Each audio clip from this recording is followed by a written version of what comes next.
Hello viewers, આપ સૌને મારા જય શ્રી કૃષ્ણ. અધિક માસની કથાની સત્સંગ યાત્રામાં આજે આપણે 23મો અધ્યાય લઈશું. 23મા અધ્યાયનું નામ છે ચિત્રબાહુ રાજાનું આખ્યાન. જડરધન્ય રાજાએ પૂછ્યું, શ્રી પુરુષોત્તમ માસમાં દીવાનું દાન કરવાથી શું ફળ મળે? હે દિનવત્સલ મુનિશ્રેષ્ઠ, આપ એ મને કહો. શ્રી નારાયણ બોલ્યા, જ્યારે રાજાએ એમ વિનંતી કરી ત્યારે મુનિશ્રેષ્ઠ વાલ્મીકીને ખૂબ હર્ષ થયો. તેમણે અત્યંત હસતા હોય તેમ આનંદ પામીને એ રાજાને કહેવા માંડ્યું. વાલ્મીકી બોલ્યા, હે રાજાઓમાં સિંહ સમાન, પાપનો નાશ કરનારી કથા તમે સાંભળો. જેને સાંભળવાથી શબ્દાદી 5 વિષયોને સેવવાથી થતું અથવા બ્રહ્મ હત્યા વગેરેથી થતું 5 પ્રકારનું મહાપાપ પણ નાશ પામે છે. સૌભાગ્યનગરમાં ચિત્રબાહુ નામે એક પ્રખ્યાત રાજા હતો. એ સત્ય પ્રતિજ્ઞાવાળો, મહાબુદ્ધિમાન, અતિશય શૂરો અને શ્રેષ્ઠ હતો. વળી તે બધું સહન કરવાના સ્વભાવવાળો, સર્વ ધર્મોને જાણનાર, શીલ, રૂપ તથા દયાથી યુક્ત, બ્રાહ્મણો તરફ સત્વર્તન રાખનારો, ભગવાનનો ભક્ત, કથા સાંભળવામાં તત્પર અને પોતાની પત્નીમાં જ નિત્ય કામ ક્રીડા કરનાર, પશુઓ તથા પુત્રોથી યુક્ત, ચતુરંગી સેનાવાળો અને સમૃદ્ધિમાં કુબેર જેવો હતો. તેની પત્નીનું નામ ચંદ્રકળા હતું. તે પણ 64 કળાઓથી યુક્ત, પતિવ્રતા, મહાભાગ્યશાળી અને ભગવાનની ભક્તિમાં તત્પર રહેનારી હતી. રાજા ચિત્રબાહુ જુવાન હોય એ રાણી સાથે પૃથ્વીને ભોગવતો હતો અને શ્રી કૃષ્ણ સિવાય બીજા દેવને શ્રેષ્ઠ તરીકે જાણતો જ ન હતો. એક દિવસ રાજા ચિત્રબાહુએ દૂરથી પોતાને ત્યાં આવેલા મુનિશ્રેષ્ઠ અગસ્ત્યને જોયા. તેમને જોઈ પૃથ્વી પર દંડવત પ્રણામ કરી તેણે વિધિ પ્રમાણે તેમની પૂજા કરી અને ભક્તિથી આસન અર્પણ કરી પોતે એ મુનિવરની આગળ ઊભો રહ્યો અને પછી વિનમ્ર થઈ તેણે એ ઉત્તમ મુનિને આ પ્રમાણે કહ્યું.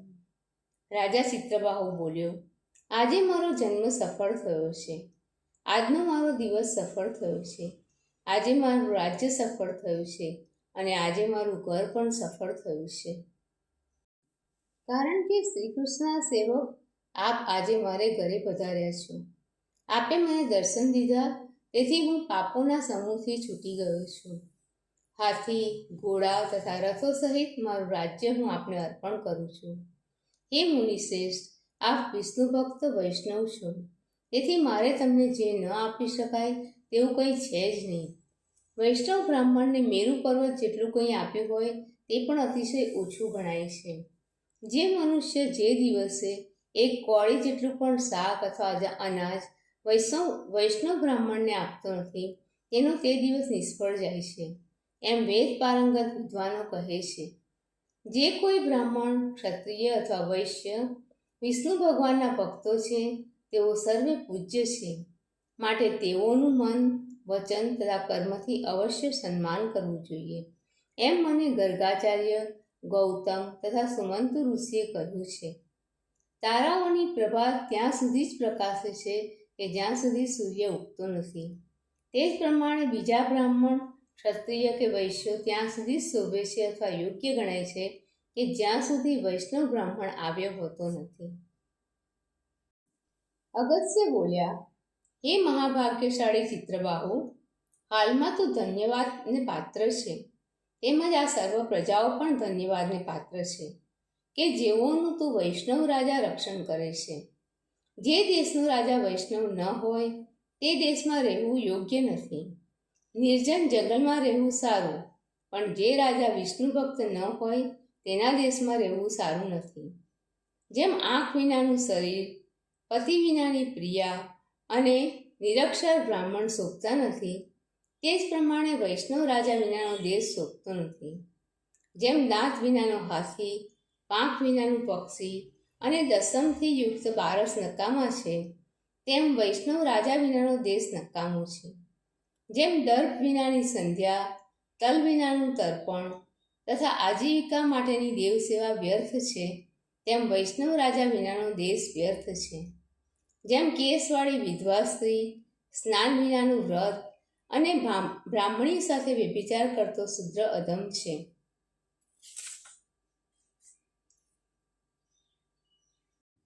તેમ વૈષ્ણવ રાજા વિનાનો દેશ અધમ છે. શ્રી કૃષ્ણના ચરણનો જેને આશ્રય થાય છે તેને સત્પુરુષો રાજા કહે છે. તેનો દેશ આબાદ થાય છે અને તેની પ્રજા સુખી રહે છે. હે રાજન, આજે મારી દ્રષ્ટિ સફળ થઈ છે, કારણ કે આજે મેં તારા દર્શન કર્યા છે. આજે મારી વાણી સફળ થઈ છે, કારણ કે આજે તારી સાથે તે બોલી રહી છે. હે રાજન, હું તને આજ્ઞા આપું છું, તેથી આ રાજ્ય તારે જ કરવું જોઈએ. મેં રાજ્ય ઉપર તારી પ્રતિષ્ઠા કરી છે. બસ હવે હું જાઉં છું, તારું કલ્યાણ થાવ. શ્રી નારાયણ બોલ્યા એમ કહી મુનિશ્રેષ્ઠ અગસ્ત્ય જવાની ઈચ્છા કરી. એટલે પતિવ્રતા રાણી ચંદ્રકળાએ પણ પરમ ભક્તિથી તેમને નમન કર્યું. તે વખતે અગસ્ત્યએ રાણી પ્રત્યે કહ્યું કે હે પવિત્ર સ્ત્રી, તારું સૌભાગ્ય સદા અખંડ રહો. તું સદાકાળ ભક્તિથી પતિની સેવા કર. શ્રી ગોપીજન વલ્લભ શ્રી કૃષ્ણ પ્રભુમાં તારી ભક્તિ સદા દ્રઢ થાવ. એમ અગસ્ત્ય મુનિ રાણીને આશીર્વાદ આપી રહ્યા હતા ત્યારે રાજાએ બે હાથ જોડી વિનય વડે ડોક નમાવીને તેમને આ પ્રમાણે પૂછ્યું. ચિત્રબાહુ બોલ્યો, હે બ્રાહ્મણ શ્રેષ્ઠ, આ વિશાળ લક્ષ્મી મને કેવી રીતે પ્રાપ્ત થઈ છે? આ નિષ્કંટક રાજ્ય મને કેમ મળ્યું છે? અને આ પતિવ્રતા પત્ની કયા કારણે મને મળી છે? મેં કયું પુણ્ય કર્યું છે? હે મુનીશ્વર, મને એ કહો. હું આપને શરણે આવે છું. આપ હાથમાં રહેલા આમળાની પેઠે બધું જાણો છો. શ્રી નારાયણ બોલ્યા, મુનિશ્રેષ્ઠ અગસ્ત્યને રાજાએ એમ પૂછ્યું એટલે તેમણે મનને સમાધિનિષ્ઠ કરી તે ઉત્તમ રાજાને આ પ્રમાણે કહેવા માંડ્યું. અગસ્ત્ય બોલ્યા, તારું પૂર્વજન્મનું બધું ચરિત્ર સમાધિમાં મેં જોઈ લીધું છે. તે સર્વ તારું પૂર્વવૃત્તાંત ઇતિહાસ સાથે આજે હું તને કહું છું. ચમત્કાર નામના સુંદરનગરમાં તું મણિગ્રીવ નામે શુદ્ર જાતિમાં જન્મ્યો હતો. તે વખતે તું જીવ હિંસા કરવામાં તત્પર, નાસ્તિક, દુષ્ટ ચરિત્રવાળો, પરસ્ત્રીઓ પર બળાત્કાર કરનારો, કૃતજ્ઞ, અતિશય ઉદ્ધત અને સત્પુરુષોના આચારથી ભ્રષ્ટ હતો. પરંતુ તારી આ સુંદરી નામની પત્ની તો પૂર્વજન્મમાં પણ આની આ જ હતી. એ તો મન, વચન તથા કર્મથી પતિ સેવામાં તત્પર, પતિવ્રતા, મહાભાગ્યશાળી, ધર્મનિષ્ઠ અને એવા ઉત્તમ મનવાળી હતી કે જેથી તેમણે તારા પર કોઈ કાળે દુષ્ટભાવ કર્યો ન હતો. તું તો પાપ કર્મો કર્યા જ કરતો, તેથી તારા સગા સંબંધીઓએ તથા કુટુંબીઓએ તને છોડી દીધો અને તારા પર ક્રોધ પામેલા રાજાએ તારું સર્વ ઉત્તમ ધન લઈ લીધું. તેમાંથી જે કંઈ ધન બાકી રહ્યું હતું તે વખતે તારા સગા સંબંધીઓએ તે પણ લઈ લીધું. તેથી આમ ધન ચાલી જતા તને ધનની મોટી ઈચ્છા એ વડે રહ્યા કરતી હતી. તારી પાસેનું ધન એમ નાશ પામ્યું છતાં આ પતિવ્રતા સ્ત્રીએ મનમાં ઉદ્વેગ પામી તારો ત્યાગ કર્યો ન હતો. પરંતુ સર્વ લોકોએ તારો તિરસ્કાર કરવા માંડ્યો ત્યારે તું નિર્જન જંગલમાં જતો રહ્યો હતો અને ત્યાં અનેક જીવોને મારી નાખી તું પોતાનું પોષણ કરતો અને હે રાજા, પોતાની પત્ની સાથે એમ આજીવિકા ચલાવતો હતો. એક વખત એ સમયનો તું મણિગ્રીવ, ધનુષ્ય ઉગામી અનેક શિકારી પશુઓ તથા મૃગોથી વ્યાપ્ત જંગલમાં મૃગનું માંસ લેવાની ઈચ્છાથી ગયો હતો. તે જંગલમાં કોઈ માણસ રહેતું જ ન હતું, પરંતુ ત્યાં રસ્તાની વચ્ચે ઉગ્રદેવ નામે એક મહામુનિ દિશા ભૂલી વિભોર થઈ પડ્યા હતા. બરોબર મધ્યાહન થતાં તરસના લીધે તે અત્યંત પીડાતા હતા. હે રાજન, એ વખતે મરણની અણી પર તે પહોંચ્યા હતા. તેમને જોઈ તને દયા આવી. દિશા ભૂલેલા તે દુઃખી બ્રાહ્મણને તે ઉઠાડ્યા અને પોતાના આશ્રમમાં તેમને તું લઈ ગયો. તમે બંને સ્ત્રી પુરુષે એ બ્રાહ્મણની સેવા કરી. થોડી વખત પછી મહાયોગી તે ઉગ્રદેવ તે વેળા ભાનમાં આવ્યા. પોતાને ત્યાં રહેલા જોઈ તેમને આશ્ચર્ય થયું. તે બોલી ઉઠ્યા કે હું તો ત્યાં હતો અને અહીંયા ક્યાંથી આવ્યો? આ બીજા વનમાં મને કોણ લાવ્યો? શ્રી નારાયણ બોલ્યા. તે સાંભળી મણિગ્રીવે એ બ્રાહ્મણને કહ્યું કે હે બ્રાહ્મણ, આ સરોવર સુંદર છે. એમાં કમળના પુષ્પોથી સુગંધી શીતળ જળ છે. માટે તેમાં આપ સ્નાન કરો અને દિવસના પ્રથમ ભાગની સંધ્યા વગેરે ક્રિયાઓ કરી આપ આ ફળાહાર કરો, પછી શીતળ પાણી પીઓ. હે મુનિશ્રેષ્ઠ, મેં હાલમાં આપની રક્ષા કરી છે. આપ સુખેથી અહીં વિશ્રામ કરો. ઉઠો, મારા પર આપ કૃપા કરવા યોગ્ય છો. અગસ્ત્ય બોલ્યા, બ્રાહ્મણ ઉગ્રદેવ તે વેળા ભાનમાં આવ્યા. તેમનો થાક જતો રહ્યો હતો, પણ તરસથી તે પીડાતા હતા. તેથી મણિગ્રીવના વચન સાંભળી તે ઉઠ્યા. મણિગ્રીવનો હાથ પકડી તે સરોવરના કિનારે ગયા અને હે ચિત્રબાહુ, ત્યાં વડના ઝાડથી શોભતા કિનારા પર તે બેઠા.